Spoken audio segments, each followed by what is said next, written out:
quickly transition into that. But Okay. in terms of quotations, quotations from a ruined city, as we were talking about, first mounted at the shoe store in Los Angeles.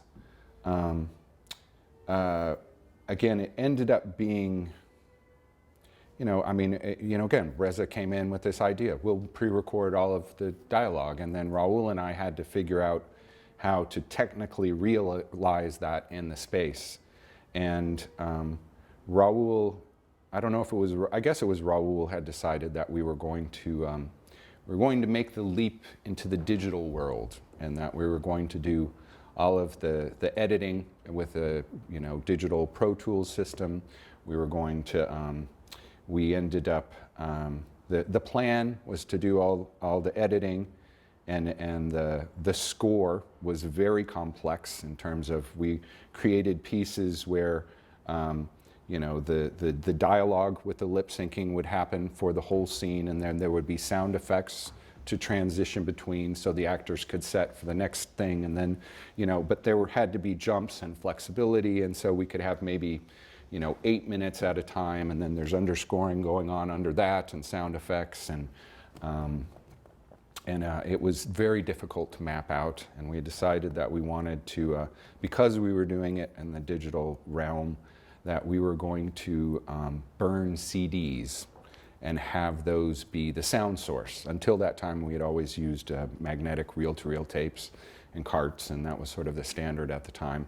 I don't know of anyone who had done that at that time. This was the early 90s. I don't know. You could buy, I mean, it's hard to remember that you couldn't just burn a CD always. It was, you made your mixtapes on cassettes.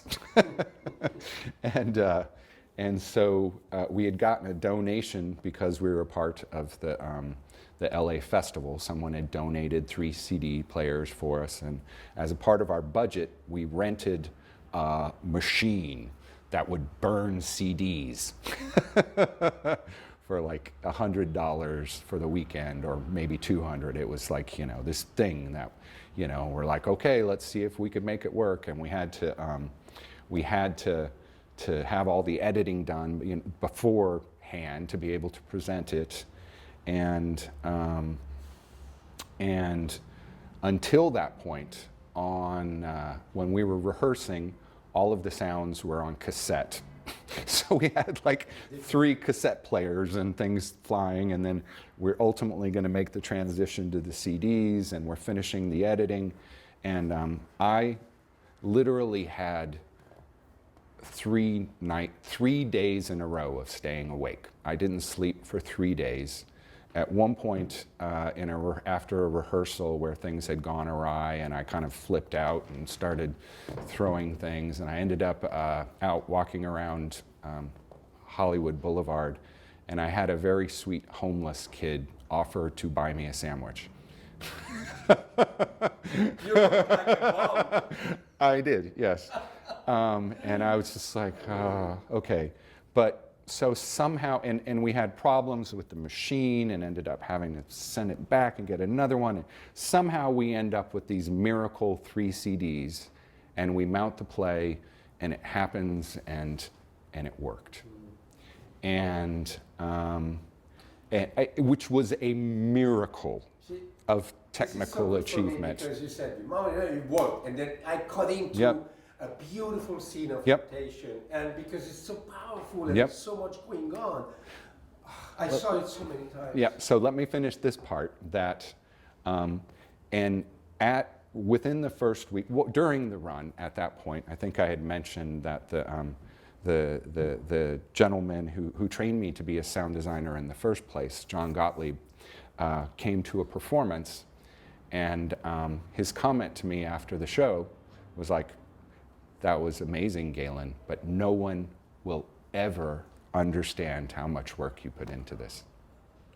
And I think that was the case for all of us working on these plays, is that somehow Reza drew this thing out of us that, it became about the work. It wasn't about, I guess everyone's ego is involved, and Reza could be terrible in that respect too. And and he claimed ownership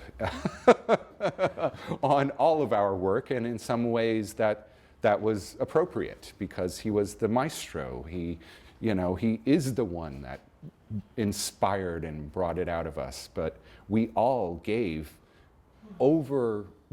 beyond our capacity to give. And I don't know who it was that coined the idea. It floated through the LA Weekly at one point, Reza Abdoh's Theater of Sacrifice. And that I thought was a fairly elegant idea. And I was appreciative that someone recognized that because, and people marveled. They would watch these things and be like, how does he get all these people to do all of this? Everyone's working so hard. And a lot of people just didn't get it. They stopped there. They didn't get it. They were just like, why is everyone working so hard? But there was also people who wanted to get to Reza and they couldn't. Right. Oh, and then, you were talking with Annie about critics, and at one point she read that beautiful description of Father was a peculiar man. One of the things that I noticed is that every single description of one of the plays that I read by a critic included things that didn't happen in the play. It's like their brain just sort of shorted out, and they're like trying to find words for it and coming up with their own representations of some of these things. I could probably go through 10 different articles and find factual errors in terms of how things were presented. And then one journalist would read that and then say, it just kind of snowballs, and that was a pretty funny thing. But it was. It's an amazing experience. But I think that quotations in Los Angeles in the shoe shop was probably as close as, besides the film, which still I think turned out differently than maybe Reza hoped, but was satisfied with. But in terms of a theater space, that was as close as his work ever got to being fixed. And in part because all of the parameters were so tightly nailed down, and and I remember him, he did get to the point where by the end of the play he was able to talk a little bit and clearly doing a little better, and I remember him describe, we were talking about the play, and just kind of I was amazed that it came together, that we set out with such an ambitious goal and managed to pull it off. And he was like, yep, it's like a diamond. Or I wish I could, I'm not quite capturing his words there, but it was like I say, as close as it ever came to being like fixed. And then we had to bring it to New York, and he had to start tweaking with it and changing it, and it all just but I think at that moment it was as sort of compressed and fixed as maybe things ever got in that world. So that was special, and then it went on to New York, and then to Europe, and you gave me so much material, and I'm glad, because you are descriptive, and for an editor is nothing more interesting than descriptive, so I can make these people somehow understand what's going on, and somehow understand. That when you describe the backstage, this is great. I just really I have a few more minutes, but okay. I have to really want to close up somehow with how did it affect you? What happened to you as a person, as a professional? Because I obviously, if I haven't worked with Reza, I would have done that. Right. But this is me. Yeah. How did it affect this experience, please? Well, I think similar to what you said,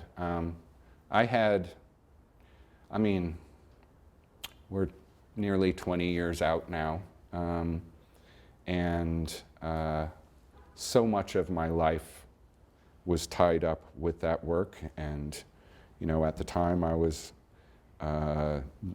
married to a woman also working in the company. Our first child was born. Sandy was pregnant before we concluded the New York run of Quotations from Ruin City. I went on to do the European tour, but she did not.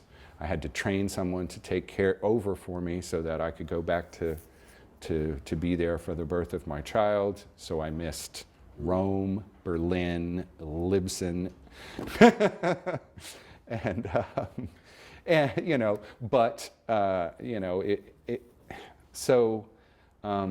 you know, at the time when I first started working with him, I was still, I think, maybe I can get to this by talking a little about,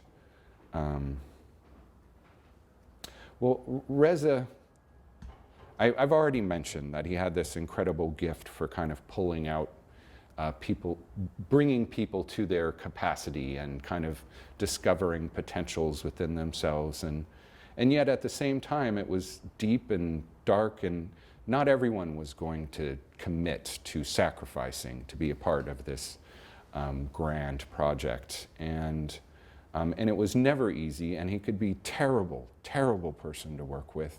But the work was always good. And it gave us such opportunity, and we got to go to Europe and be, you know, and to go from, you know, like just laboring so hard to get these things mounted here, and then to go to Europe and people are like, this is amazing. And you are great artists too. And, you know, it was just so different, you know, and so it stayed with you for a while. I mean, yeah, obviously the opportunity to come here and kind of share some reflections has stirred it up rather deeply. But I guess I was going to say is that we were all very young at the time. The company, as a rule, other than, you know, Tom Fitz and Alan Mandel, we were all kind of peers. And at that point in time where we were all dreaming big for ourselves, and we put our dreams on hold to enable and facilitate the dreams of this incredible artist. And you know, I had the great American novel in me. I had, you know, my band. I had all these pictures of the things that I would do, but you know, I found great satisfaction in working with this tremendous artist, and had a lot of freedom to be creative within that structure, and it was an incredible experience. And for me, after Reza passed away, I couldn't return to theater. I couldn't do it. I didn't want to. You know, we moved from Los Angeles to the Berkshires, and I couldn't. You know, I couldn't just sit around pushing, you know, making the doorbell happen and the this and the that. There had to be something else. And not be the same? No, it just, I guess, yeah. It would make me sad to be doing work that was not as... Because you've been out. Yeah, oh, exactly, and I knew it. And so there was that, I mean, it's nice to see it coming full circle, because there was a recognition that in some ways, somehow, we had made history. But it was in a temporal art form. You know, I can't, again, I could perhaps show friends one of the videos, but they're pale reflections of what the experience was. And there's probably a more fruitful line to follow from the, you know, the artists who experienced the work and then went on to make their own work.